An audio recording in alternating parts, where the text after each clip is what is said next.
The murder of Julia Wallace in Liverpool has been called the impossible murder. The brutal killing of Julia in her own home is one of the UK's oldest cold cases.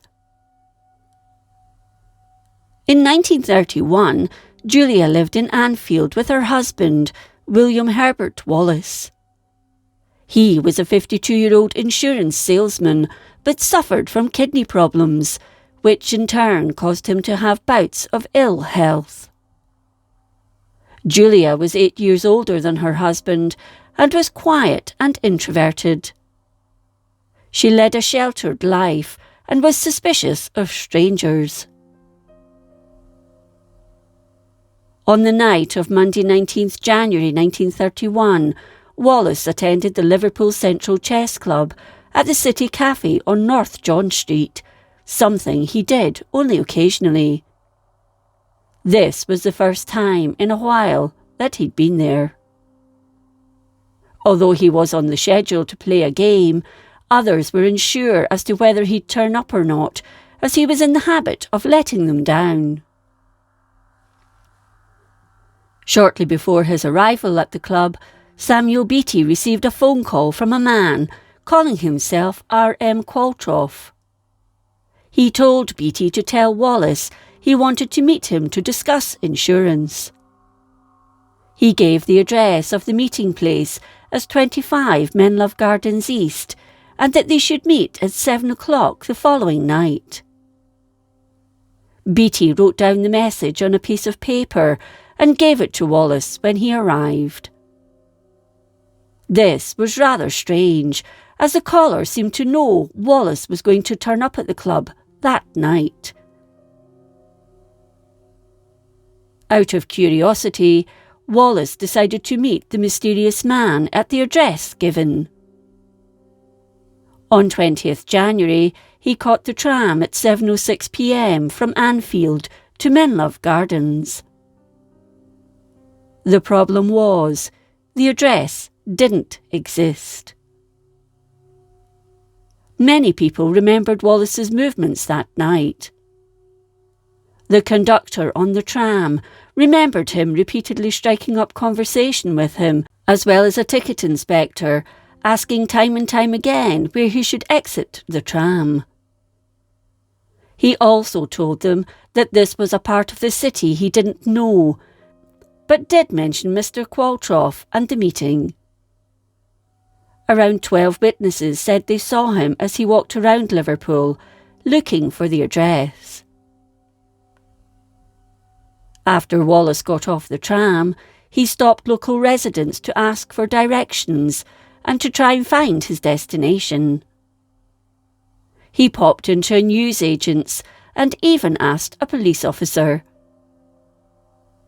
By the appointed time, he'd still not found Menlove Gardens East, but realised the address didn't exist, although there were other Menlove Gardens: Menlove Gardens North, Menlove Gardens South, and Menlove Gardens West.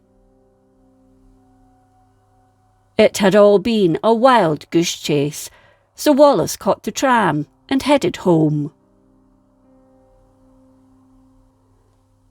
At around 8:35, Lillian Hall, a 20-year-old typist, later told police she'd seen Wallace talking to another man on Richmond Road. This was close to Wolverton Street, where he lived. He was also spotted by his neighbours, John and Florence Johnson, at around 8:45. It appeared that Wallace couldn't get into his house at number 29. The Johnsons stopped and spoke to him, and he told them that neither the front nor back doors of his house would open. He claimed the locks simply wouldn't budge. It was then he asked his neighbours if they'd seen anything unusual that night near his home.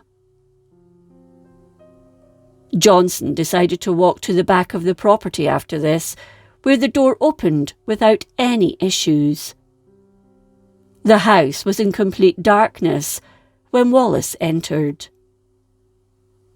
A lamp was lit, and Wallace went in, but was soon back in the backyard telling his neighbours, "Oh, come and see, she's been killed." The couple entered the house and found Julia sprawled on the floor in front of the gas fire in the living room. She'd been viciously beaten to death and was lying in a pool of her own blood. Blood had sprayed the walls from the brutal attack. Under her was her coat, which had been laid out, and both it and her dress were burned from the gas fire. Wallace stood over the body and turned to his neighbours, saying, "They've finished her. Look at her brains." The police were called by John Johnson. At first, her death looked like a burglary gone wrong. A cupboard in the kitchen had been forced open, but this was usually locked as it held Wallace's insurance money and cash, but it was all gone. The police were baffled because Julia's handbag had been left untouched, with everything still inside, and nothing else in the house had been taken. The rest of the house looked untouched, apart from the bedroom, which looked as though someone had been looking for something. By this time, John Johnson was suspicious. It didn't take him long to point the finger at Wallace for his wife's brutal murder. One of the people to come to the scene of the crime was the photographer of the local newspaper, the Liverpool Daily Post.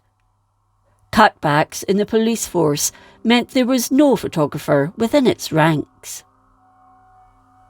John Edward Whitley McFall, a forensics expert from the University of Liverpool, was called out to the scene to determine the cause of death.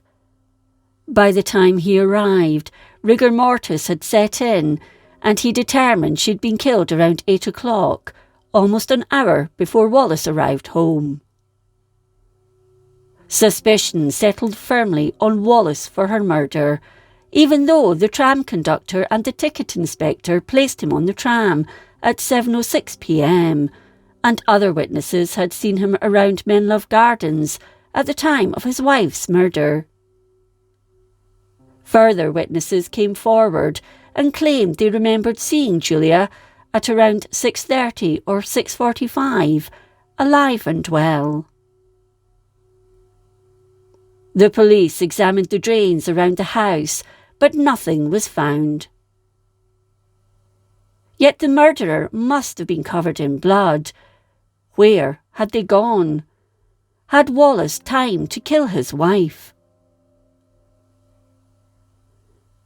After the murder, at Liverpool Telephone Exchange, the call made by the mysterious Qualtrough was traced to a phone box just 400 yards away from the Wallace house.